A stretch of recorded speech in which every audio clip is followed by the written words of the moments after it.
మేళ తాళాలతో దుర్గమ్మ తల్లిని మండపానికి తీసుకువెళ్తున్నామండి. అదేవిధంగా మా ఊరిలో దుర్గమ్మ తల్లిని మేము ఏ విధంగా నిలుపుకున్నాము అనే వీడియోతో మీ ముందుంది మీ సుధా. ఇక్కడ వచ్చేసి అమ్మవారి నగలండి, నల్ల పూసలు, మంగళసూత్రము, జడ అండి, అది అలంకరణ చేసి అలా ఉంచారు. అమ్మవారికి అలంకార ప్రియురాలు కదండి, అమ్మవారు ఎంతో ఇష్టపడుతుందంట అలంకరణ.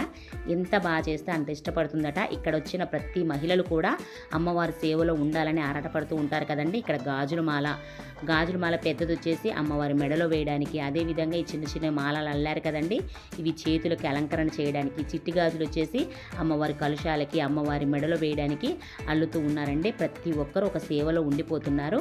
ఎందుకంటే అమ్మను పూజించడం ప్రతి ఒక్కరికి ఇష్టమే కదా, అమ్మ కదా ఎంతైనా. అందుకని ముఖ్యంగా అమ్మని మీకు చూపించాలి, అమ్మని మీరు దర్శనం చేసుకోవాలంటే ముందుగా గోమాత పూజ అండి, చాలా ముఖ్యం కూడా.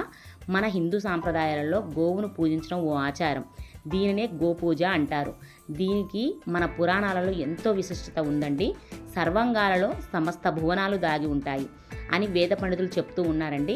గోవు శరీరంలో 33 కోట్ల దేవతలు కొలువై ఉంటారని మనందరికీ తెలుసు, మన పురాణాలు కూడా చెప్తున్నాయి. గోవు నుదురు కొమ్ము భాగంలో శివుడు కొలువు తీరు ఉంటాడటండి. అందువల్ల కొమ్ములపై చల్లిన నీరు సేవిస్తే త్రివేణి సంగమంలో నీటిని శిరస్సుపై చల్లుకున్నంత ఫలితం దక్కుతుందటండి.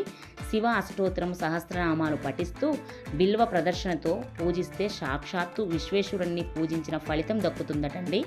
గోవు నాసిక భాగంలో సుబ్రహ్మణ్య స్వామి ఉంటారట. ఆవు చెవి దగ్గర అశ్విని దేవతలు ఉంటారట. ఆవు కన్నుల దగ్గర సూర్యచంద్రులు ఉంటారటండి. ఆవు నాలుక మీద వరుణదేవుడు ఉంటారట. ఆవు కంఠం పైన ఇంద్రుడు కొలువై ఉంటాడటండి. ఆవు గిట్టల చివర భాగంలో నాగదేవతలు ఉంటారట. ముఖ్యంగా గో యొక్క పృష్ఠ భాగంలో లక్ష్మీదేవి కొలువై ఉంటుందండి. ముఖ్యమైనది కూడా అక్కడే అందరూ పూజలు చేస్తూ ఉంటారు. ప్రతి ఒక్కరు స్పర్శించి అమ్మను ప్రార్థిస్తూ ఉంటారండి పృష్ఠ భాగం దగ్గర, తోక దగ్గర. అందుకే గో పాదాల నుండి కొమ్ముల దాకా సకల దేవతలు కొలువై ఉంటారు. కాబట్టి గోమాతను పూజించితే సకల దేవతలను పూజించిన పుణ్య ఫలితం దక్కుతుందండి మనకు. అందుకనే అమ్మవారి పూజలో తప్పకుండా గోపూజ అనేది ఉంటుందండి. నెక్స్ట్ వచ్చేసి ఇక్కడ గోపూజ అనంతరము అమ్మవారి తెరను తొలగించాక అమ్మవారి దర్శనం చేసుకుందరు. వచ్చేయండి నాతో పాటు.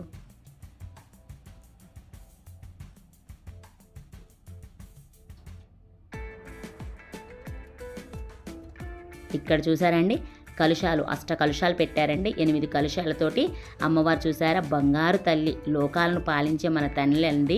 ఎంత అందంగా కనిపిస్తుందో కదా, పట్టు చీరలో కలకలలాడిపోతుందండి. లోకాలను పాలించే తల్లి ఇద్దరూ అక్కడ కొలువై ఉన్నారని అనిపిస్తుంది కదా చూసిన వాళ్ళకి.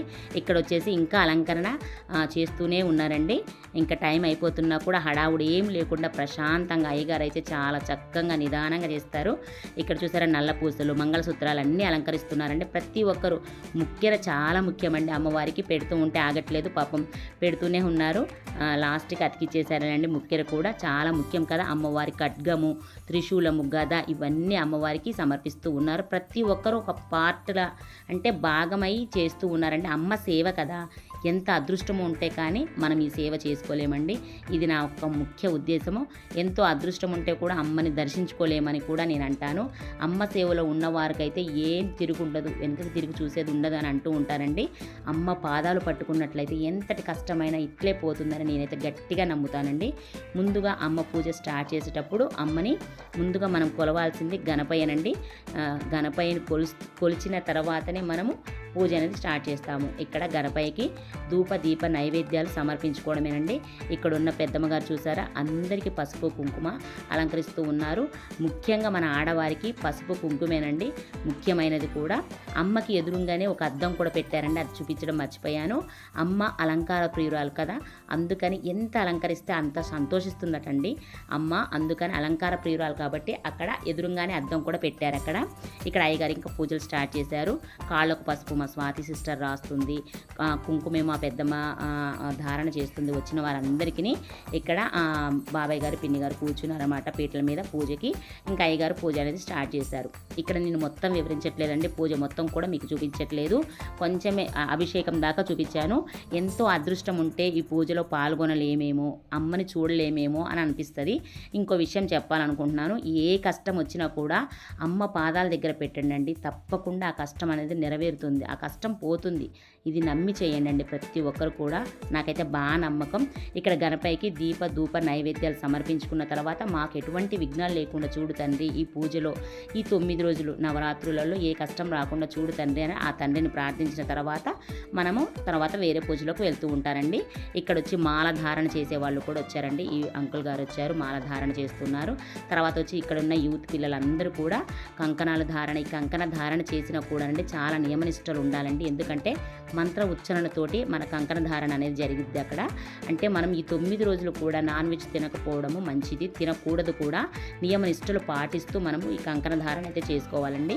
ఒకవేళ నియమాలు పాటించలేము అని అనుకున్న వారైతే కంకణ ధారణ చేసుకోమాకండి. తర్వాత వచ్చేసి అక్కడ ఉన్న వస్త్రాలు కూడా అలంకరణ చేశారు కదండి. అక్కడ ఉన్న పిల్లలందరూ కూడా 9 రోజులు నియమనిష్టలతోటి అమ్మవారి సేవలో అలా ఉండిపోతూ ఉంటారండి. ఇక్కడ శ్రీచక్రాన్ని చక్కగా శుభ్రపరుస్తున్నారు ఆ బాబాయ్ గారు అని పిన్ని గారు. చక్కగా శుభ్రపరిచిన తర్వాత అమ్మవారు ఇక్కడ దుర్గమ్మ తల్లి విగ్రహం ఉంది కదండి, ఆ అమ్మను కూడా శుభ్రపరిచిన తర్వాత అభిషేకం చేస్తూ ఉంటారండి. పంచామృతాలతో అభిషేకం అనేది చేస్తూ ఉన్నారు. ఇలా మా ఊర్లో పూజ అనేది జరిగిందండి. ఇంకా నేను మొత్తం వీడియో అనేది పెట్టలేదు. మా ఊర్లో తల్లిని మీరు కూడా దర్శించుకుంటారన్న ఉద్దేశంతో ఈ వీడియో షేర్ చేస్తున్నాను. ఎక్కడ కూడా స్కిప్ చేయకుండా చూడండి. కొత్త వారైతే ప్లీజ్ అబ్బా సబ్స్క్రైబ్ చేయడం మర్చిపోమాకండి. మరొక వీడియోతో మళ్ళీ కలుస్తాను. అంతవరకు సెలవు మరి.